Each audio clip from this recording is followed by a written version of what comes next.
Hey y'all, I'm Angela Barrett, and this is Talking South Carolina.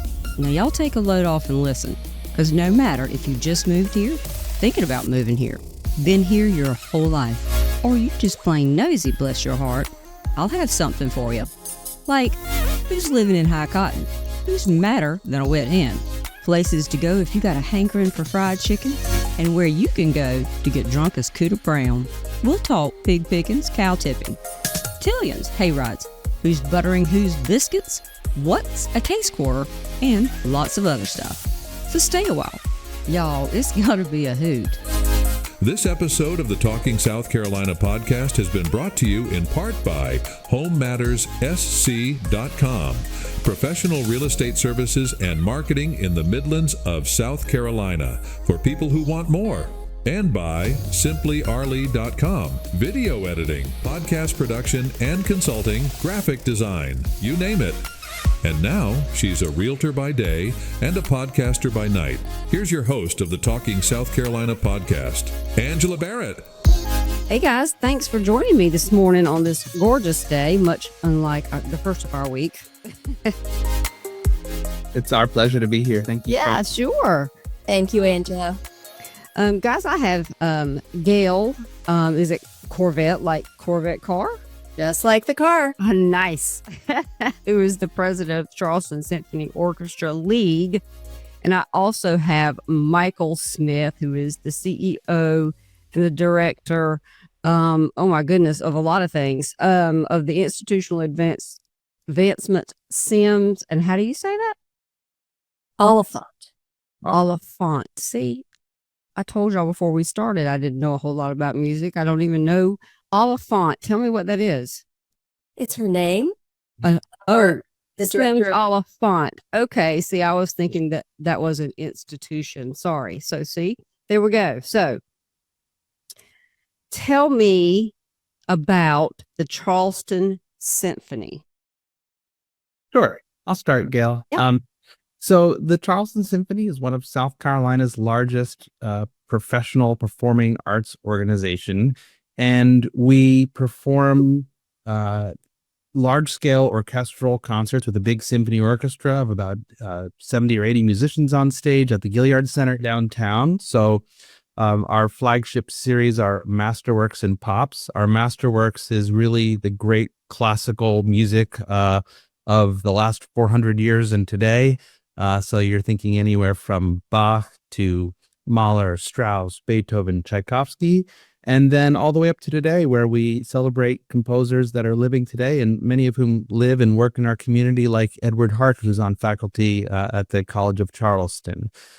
We also perform chamber music, which is smaller groups of instruments, like a string quartet or a brass quintet, which provides really intimate and kind of close interaction with musicians in all over the community, in people's homes, and we do some in pubs and breweries. And so it's a way for us to really get out into the community with a smaller group. And then I guess lastly, we also have a very robust education program. We believe that a complete education involves music education. And so the symphony, our overall budget's a little over $5 million, of which we invest more than $500,000 in our education programs for students all over the Low Country and in the Tri-County area. About half of which are Title I schools. So that's the sort of scope of the organization for sure. So now, the symphony itself has been around for how long? Next year will be our 90th season. Wow. That's amazing. And so all of the people in the symphony local, they come from all over. How's that work? We have a pretty unique model. We have 24 what we call core musicians.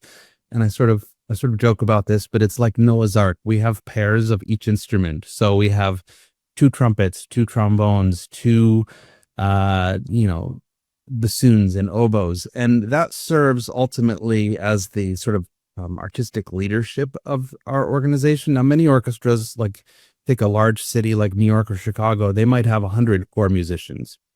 So just 24 here, but it allows us some flexibility And there are fabulous musicians all over the country. And we're providing opportunities for them to come here to Charleston. So we've got the 24 musicians that live in Charleston, work in Charleston. It is their full-time job to play for the Charleston Symphony. But when we want to play a Tchaikovsky symphony, for example, we're going to bring in probably 50 or 60 musicians from primarily the East Coast, but sometimes all over the country that come in, and we call them our guest musicians. And they come in and work with us for the week, and then they're really freelancers and create really wonderful opportunities for them to come to our great city. That's pretty cool. Now, how many of your large productions, when you have to bring in all those people, how many of those a year do you do? We have 8 masterworks, of which we perform each one of them twice on Friday night and Saturday night at the Gilliard Center. Our performance season is really from September 1st, say, through beginning of Spoleto, and so May. We do 8 masterworks and 4 pops, and so how many performances of each one varies, but at least one. So 12 major productions a year. Okay, now explain to me the difference in the masterworks and the pops.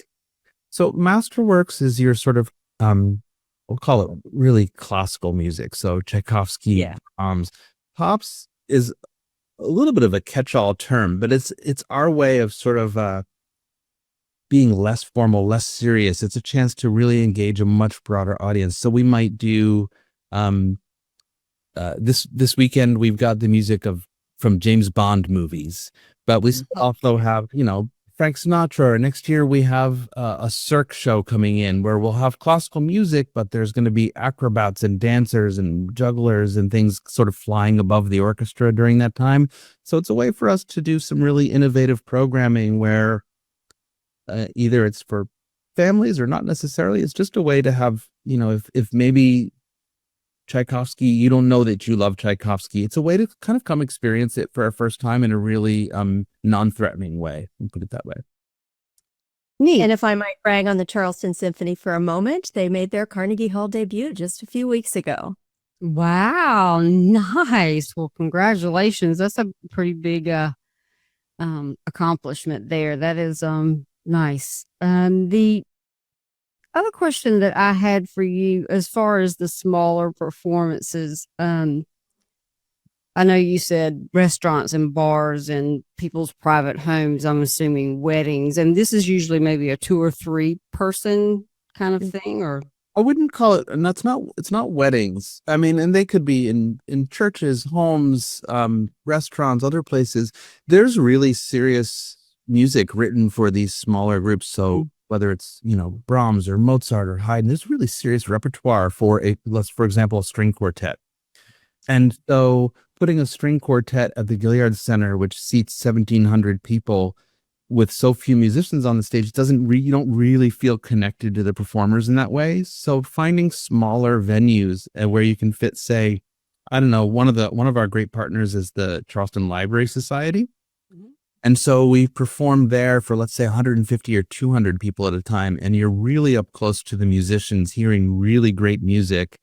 It's a completely different experience than the symphony. The symphony is this sort of really powerful, visceral, you could sort of feel it in your bones. Yeah. The chamber music in these smaller settings, it's really intimate and up close, and you can almost feel like you can reach out and turn the pages of music for musicians. It's that sort of really close setting.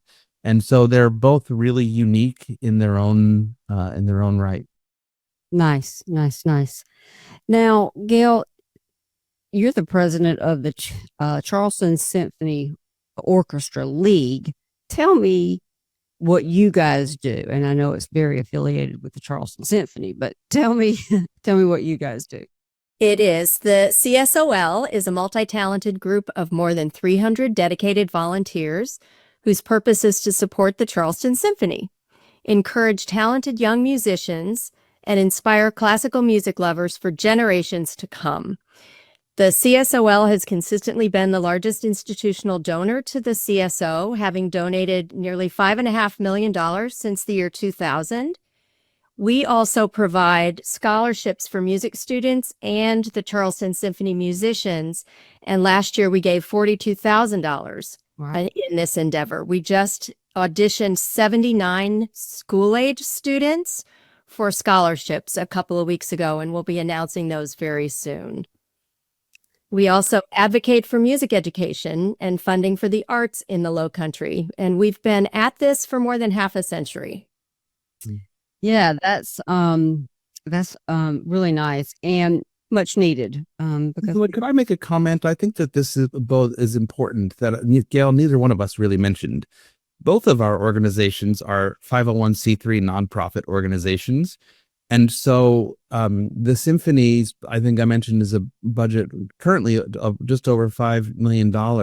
But over the last 20 plus years, our philanthropy goal has been around $2 million, of which the Charleston Symphony Orchestra League, through their fundraisers and various efforts, they've been giving about 10% of our overall fundraising goal through their efforts. So we're two nonprofits, two separate 501c3s, but the support that the league has given us has been tremendous to the overall success of the symphony. But I thought it was just worth mentioning we are nonprofit organizations. yeah, that's good to know. And much appreciated, I know, to Charleston and to the people who participate with you guys. The Gail, did you have anything else you were going to say? Because I was going to go back to the education part of this, but I didn't want to. Sure, I can talk about our music scholarships now if you'd like. Absolutely. Sure. Since the year 2000, we've awarded $690,000 in music scholarships. And we have, we try to support the educational opportunities for the children and youth in the greater Charleston community. And we have 3 separate programs for youth and students. One is a college scholarship program that's available to graduating seniors for use in their first year of college. And there are up to 5 potential scholarships of $2,500 each that support them during their freshman year. Graduating high school students majoring in music, instrumental or vocal performance, composition, conducting, are eligible for this. And the highest award is $5,000, which we have named for the former conductor of the Charleston Symphony. The David and Karen Stahl Memorial Scholarship is to the student who receives the highest score in that program. And then we give up to $500 for members of the Charleston Symphony Youth Orchestra or Charleston Youth Sinfonietta, which are run by the Charleston Symphony, to further their private music studies. So music lessons can get expensive for these kids. Yeah. So we have matching funds that we give to provide support for private music lessons. And the last one for the kids is scholarships and educational grants for summer study. So there are music camps like the Brevard Music Festival, where they can be supported, and applicants can be as young as 10 years of age Wow. to get this scholarship, because we believe it's really important to start them young to foster the love of music. Yeah. And the last thing we do with our Charleston Symphony musicians for their summer studies is they apply to us and we can help fund if they go to a music festival. One of my favorite scholarships that we ever gave was our oboe player wanted to learn how to make the reeds better. So she took a course and had a little reed making business for oboe players in addition. And she did a program for the Charleston Symphony League at one of our big luncheons to tell us how that study worked. So it's just really exciting. I might brag on you for just a moment, Gail. So these scholarship programs have been, one of the questions you started off by asking us was about impact. Many of these scholarship recipients have, the list of accolades, when I think about it, Gail, is actually unbelievably impressive of these scholarship recipients over the last 20 years plus years. Of course, one stands out, and that's Jonathan Hayward, who just this, was it maybe 2 years ago now, Gail, was named director of the Baltimore Symphony, and he's come home to conduct the Charleston Symphony. But this is a student who really didn't grow up in a musical family and sort of found cello and started studying cello with a member of the symphony. He was coming to rehearsals of the Charleston Symphony. I always wondered when he was going to class, but he would always come to the rehearsal during the school day.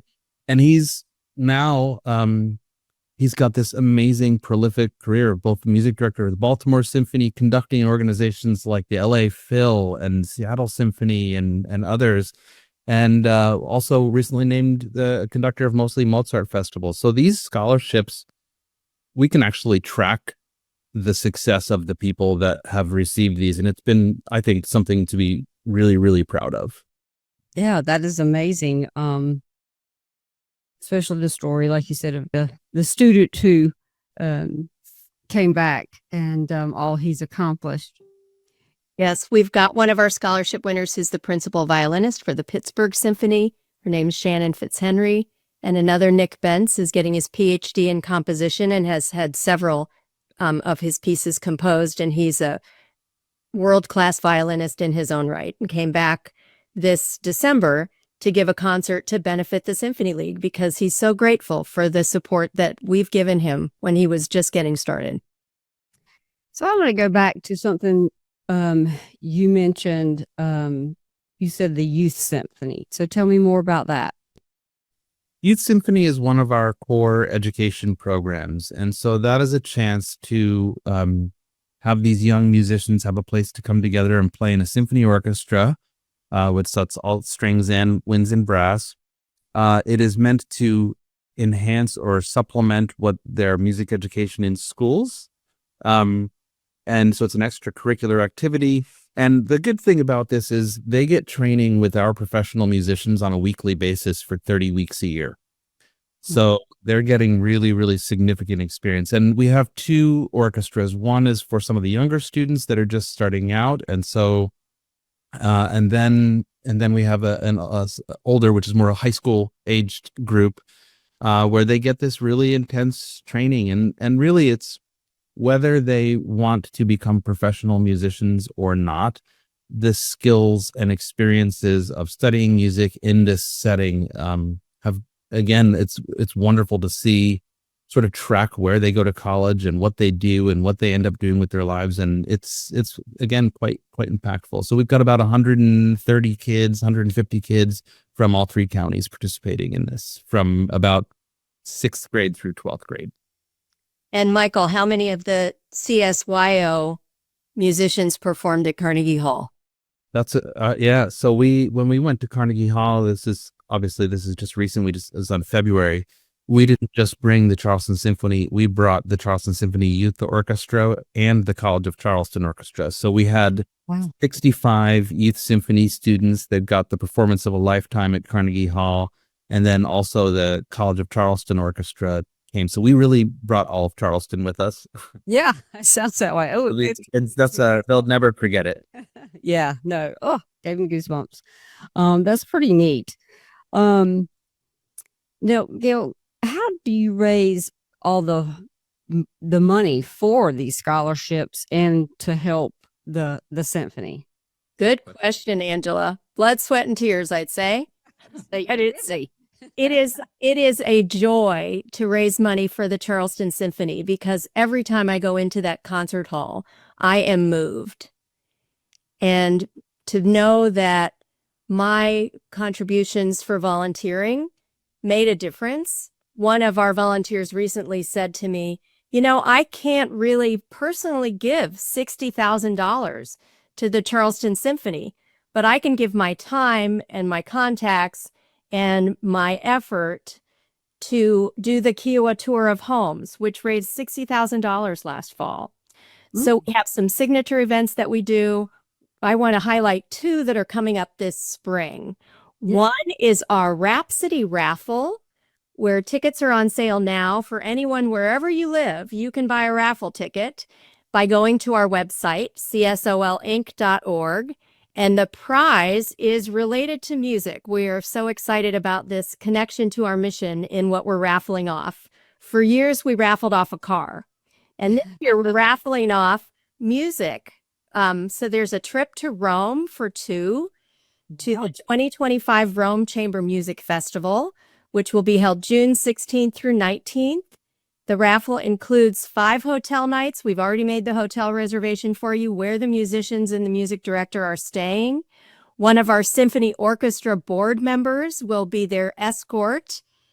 We have premium festival tickets for all 4 nights, an invitation to an opening reception for the evening of July 16th, which nobody who just goes off the street to buy a ticket can really get into, a private meet and greet with the founder and artistic director, Robert McDuffie, and a travel stipend. So we will give you the funds to buy your airfare for wherever you want to go from, and it should cover basic airfare, meals, and other travel expenses. So if you're planning a European vacation, tack this on. It's Absolutely. great. Wow. That We is have a couple private tours, so we're Right. excited about that. Yes.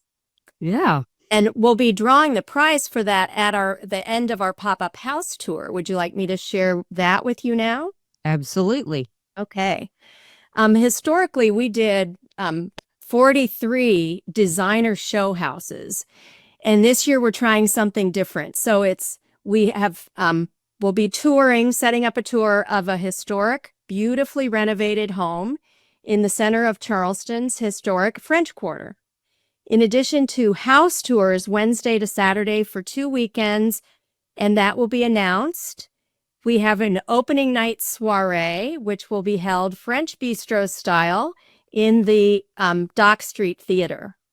So this house is a stunner. It's 5,660 square feet with 5 ensuite bedrooms in the main house, a 2-bedroom apartment on the ground floor where we'll have an art gallery where the art will be curated and for sale, with a small portion going to the Symphony League, and a small studio that's behind the kitchen and bath. So please follow us on social media for our hints that are coming out about the great reveal of what and where the pop-up house tour is. Yeah. I can't wait to hear about that as a real estate agent. I am certainly interested in that. So I'll keep my ear open. So now, Gail, tell me, what's your background in music? How did you just fall in love with it? Just stumble in there and fall in love, or have you always had or do you have an education in music? I'd say it's in my genes. My mother was a music major, and she was a church choir director, and it was kind of required that we were in the church choir and that we rang the handbells. And I have always been singing for my whole life. A lot of duets with my mom. I've sung in choirs. I sang in the Paul Hill Chorale in Washington, D.C. I sang in the Oratorio Society in New York City. So I got to sing in Carnegie Hall 30 times or so in the 10 years I lived in New York. And then I moved to Charleston, and one of the first things I did was seek out the big chorus in Charleston, and that's the Charleston Symphony Orchestra chorus. And I've been singing in that for the 16 years that I've lived in Charleston. And during one of the rehearsals, one of the altos stood up and said, "I'm a volunteer for the Charleston Symphony Orchestra League, and we need docents at this house." So I volunteered, and now I'm the president. So I've been involved in the Symphony League about 15 years, because the first designer show house I did was about 9 months after I moved to Charleston, which was my husband's hometown. Nice. So, Michael, let's talk about you. Give me your history and how you fell in love with music and when it started and all that good stuff. Yeah, that's a great question. So much like Gail, I had a musical family. So my father was a tenor, a singer, and he had a full ride to Juilliard when he was young man, and his parents said no. And so he ended up they said, "You're going to go get a real degree." So he went and got a degree in biochemistry at UPitt instead. However, probably perpetually resentful of his parents for this, but continued to sing throughout his life and play piano. And so I grew up listening to him sing and play piano. That's my, sort of earliest musical memories, are hearing my dad, play Tchaikovsky piano concerto at home for fun. Right. And so never forced, but always encouraged that my siblings to play. And so actually my brother was a musician. He's 5 years older than me. He's plays in an orchestra in Mexico, and I followed in his footsteps. I played trumpet, and ultimately I went to major in music. I went to Manhattan School of Music, and with a degree in trumpet performance. And then in 2006, took the audition for the Charleston Symphony and was lucky enough to win it. And then, long story, I guess this is a long story, but, life takes funny turns going from playing the trumpet to what I'm currently doing. Right. Music's always been, sort of central in my life. So when I stand up on stage and talk about the impact of music education and our youth symphony programs, or some of the things that Gail was talking about, these scholarship programs, these really do make a difference. And so I'm a product of it and grateful for it. So these are really personal to me when I, stand up and talk about these programs. So yeah, music's been a part of my life since as long as I can possibly remember. And so, Gail, you said something that I just love. You said it's a joy to raise money for the Charleston Symphony. And I feel the same way. I feel very lucky to be able to be a part of an organization that is so beloved by our community, and for something that's, near and dear to me. There's so much in the world that can divide us. Music's that one thing that really brings us together. And that's what I love about the symphony. Yeah. I mean, like myself, and I said this in the beginning, I don't know anything about music other than I like it. Yeah. But it is, like you said, it is the one language, and I've talked with lots of bands and, in doing this, and we all agree it is the one language that will bring everybody together, no matter where you are. And I love that. One of the things that's important to me is, you mentioned this, and it's like, I don't know too much about classical music. You really don't have to enjoy it. It's really, I have a friend, Quentin Baxter, as a drummer in town, percussionist, and he's a wine connoisseur. I don't know anything about wine. And he's like, really, it's two categories. It's either tasty or nasty. When you're starting out and becoming, and I kind of feel that way about music. You either like it or you don't. You don't really have to know why. You don't, and it's sort of like wine. The more you sort of dig in and you sort of learn about it, the more you can talk about it and enjoy it. But really, you either like it or you don't. And it's as simple as that. And I like to share that with people, because I think it helps, like, sort of invite people in, rather than saying, well, I don't know too much about it, I'm not part of the club.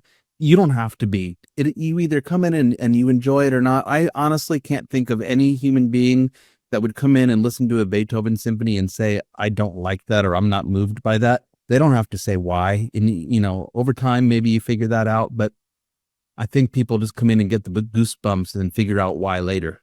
Right. And if you've seen a movie, if you've watched Bugs Bunny, you've experienced classical music. It is everywhere in our culture. Yeah, absolutely. And I was going to say, the only part that I know is, as a former, way former ballerina, I did dance, so there was a lot of it. But sometimes I might not be able to tell you what I was dancing to, because I was too busy counting. 3, 2, 1. Sure. My favorite warm up when I took advanced ballet for non-majors at Indiana University was, we would do the warm up every time to Pachelbel's Canon in D, which is still one of my favorite pieces of classical music, because it takes me right back there to that wonderful experience I had. Yeah, That's the other power of music. Right.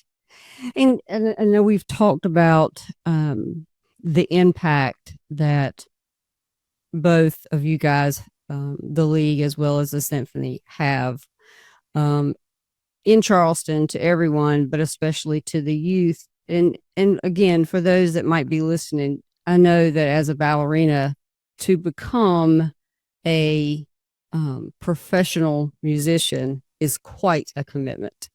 There is not a lot of free time in the very beginnings, at least from this side of it. On the ballet side of it, there was not, and I was not a professional. This was just, college and high school, grammar school, whatever.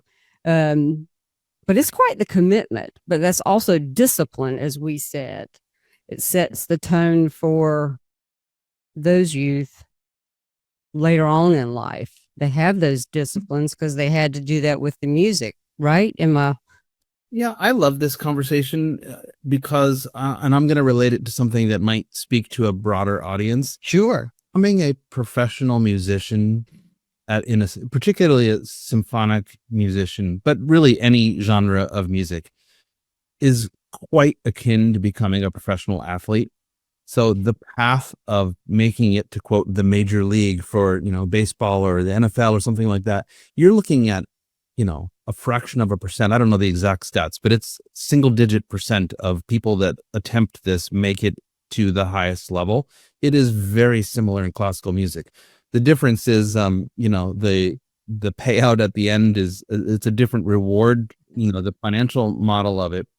But so the what it takes to get there is a very, very similar path. That sort of dedication, that's sort of throwing your whole life at becoming a professional violinist or trumpet player. And it is unbelievably gratifying.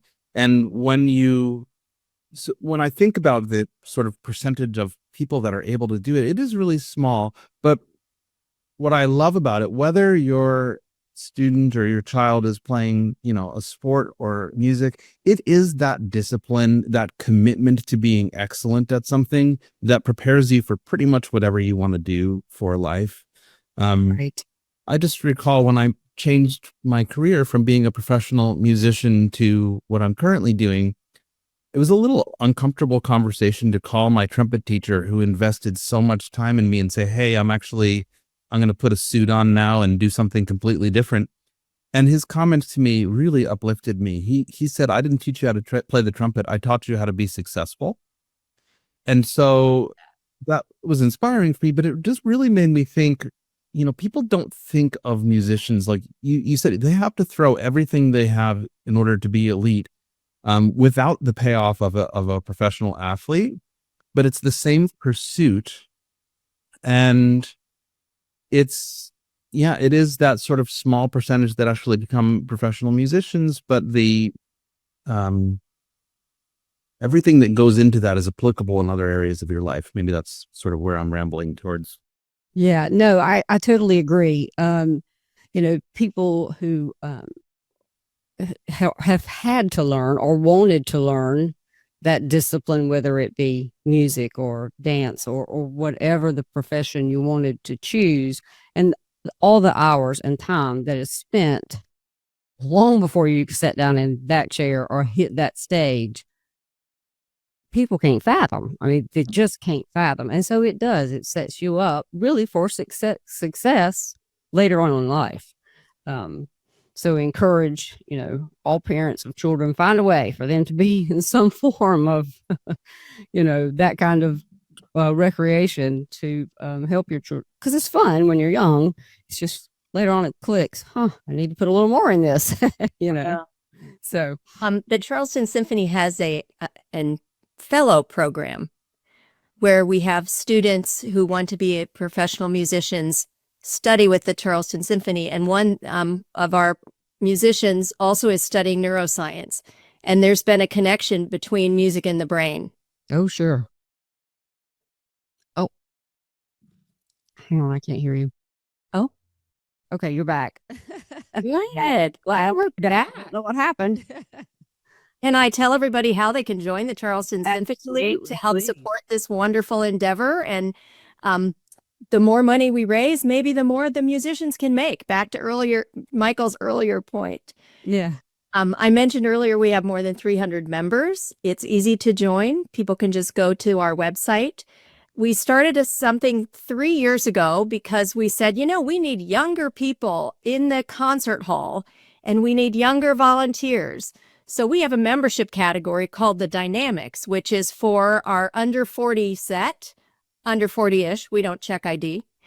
And it's $40 for a year of membership in the Charleston Symphony. And they put on fundraisers and they have happy hours every Thursday at the Harbor Club. And it's a great social networking group for our young members. And they participate in every aspect of the Symphony League's work, including about a quarter of our board now is Dynamics. 23% of our membership are under 40. Nice. For an individual member, 40 and over, is $70. And we have many of our members who have been members for more than 20 years. So once you join the Symphony League, you really don't ever leave. It's kind of like Hotel California. And we also offer a household membership for 2 members in a household. And for the first time somebody joins the league, the Symphony has been very generous in providing 2 complimentary tickets to a symphony concert of their choice during their first year. Based on availability, some of our concerts sell out really fast, which is fantastic. Like our Holiday Pops concert is going from 3 concerts this year to 4 next year because it is a crowd favorite and people look forward to it in this town. But it's just so fun to be a member of the Symphony League because like-minded lovers of classical music or people who care about educating children, we kind of are a part of the CSO family. Sometimes we make meals for the symphony when they have a break during their concert schedule, which is grueling 3 days before the concerts. We have these award-winning projects. I have the pleasure of going to the League of American Orchestras this summer to accept an award. It's our 2nd year in a row. We've won a national award from the League of American Orchestras, and this one is for our designer show house that we did last spring. Well, that's pretty cool. Now, again, these events, both for the league and again for the symphony, go on the Perspective website, and those events will all be there, and that's how you can find out. They will all be listed, and we send a newsletter every other week that has kind of a chronology of what's coming up. That includes the symphony concerts as well as the Symphony Orchestra League events. We have a lot of members-only events, including like a behind-the-scenes look to what the upcoming concert is, called Coffee or Wine with the Maestro, depending on the time of day. If it's in the morning, it's coffee. Sure. But our members are invited to that. And we went to Zoom on COVID. It used to be in the CSOL member meetings that we had once a month, and then COVID hit.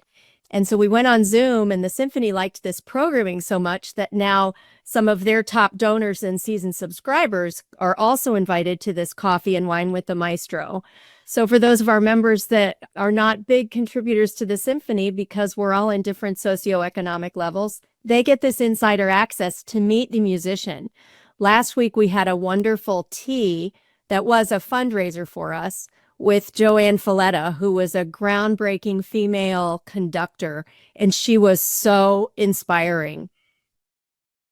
Yeah, that's pretty neat. You don't see a lot of female conductors, do you? You do not. And she was the first. She told a story about how she grew up in Queens and at age 11 went to Carnegie Hall and saw this world famous conductor. And she knew right then that that's what she wanted to do. And then she said, it never dawned on me that girls couldn't be conductors. Yeah. Good for her. Even in the orchestra world, I was thinking it's hard to even fathom this today, but I think the New York Philharmonic, the major symphony orchestra in America, I think it's only been less than 100 years since there have been women in the New York Philharmonic, and there are other orchestras that are even worse than that. So, made some great progress over the years, still some progress to be made, but that's unfathomable to me. But that's less than 100 years ago. Wow, it's kind of crazy. In fact, Joanne Folletta told the story that when she went to her first music school, they signed up for a conducting course. They wouldn't really let her in. They let her audit it. And if she did okay, maybe they'd let her in the next one. Oh, wow. She was not deterred. Yeah, no, good for her. She's won multiple Grammys. She's on the list of the most notable conductors of all time. She's phenomenal. And she came to Charleston recently. Oh, that's nice. Yeah, good for her. So what is next? I know y'all got some big events coming up, but are there any, in 5 years, let's see, game plan in 5, or we're just trying to get through the next? What's the game plan? The Charleston Symphony is on a wonderful trajectory. Michael, why don't you tell us what's on the game plan for next fall's season? And the season tickets are being sold right now. They just went on sale. They are on sale. So yeah, I think maybe I'll start zoomed out. I actually think that even in a relatively small city of under 1 million people, we are in many ways redefining how a symphony orchestra serves its community. And so it's a big sentence, but there are many major orchestras in major cities that are really struggling. I think we've found a model that really works for our city to deliver high quality symphonic music and education programs. And one of the keys that I made a big point of highlighting that we're a nonprofit. I try to remind everybody that nonprofit is a tax status, not a funding model.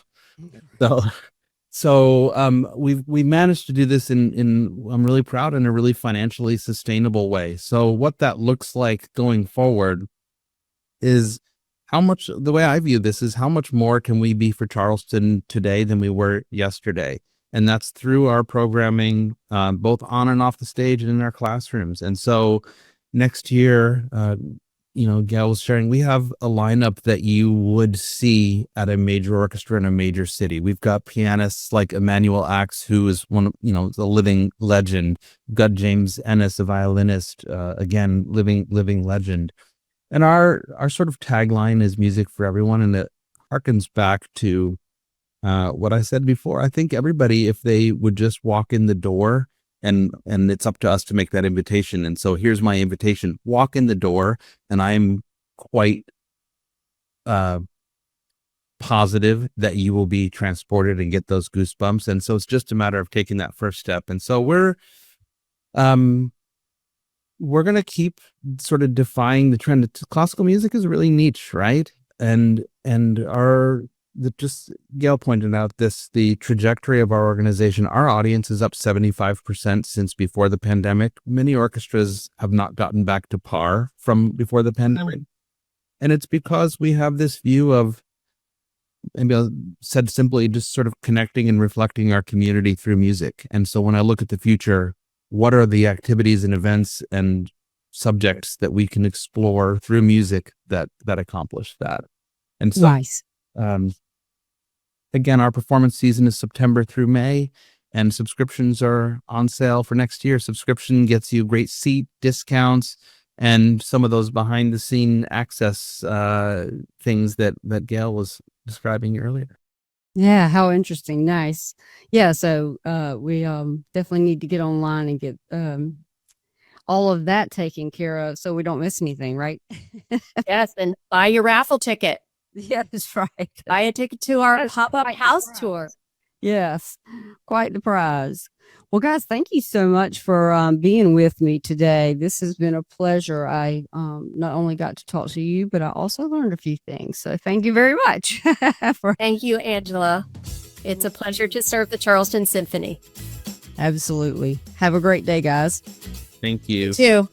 Thank you for listening to this episode of Talking South Carolina podcast. Why not check out our website at talkingsouthcarolina.com and follow us on social media. You can subscribe to the show on Spotify, YouTube Music, Apple Podcasts, Amazon Music, iHeartRadio, and on your favorite podcast apps. For information about being a sponsor on the show and on the website, contact us at area code 803-386-9885 or email us at angela@talkingsouthcarolina.com. I'm gonna be the best version of me. Float like a butterfly, sting like a bee, roar like a lion, and I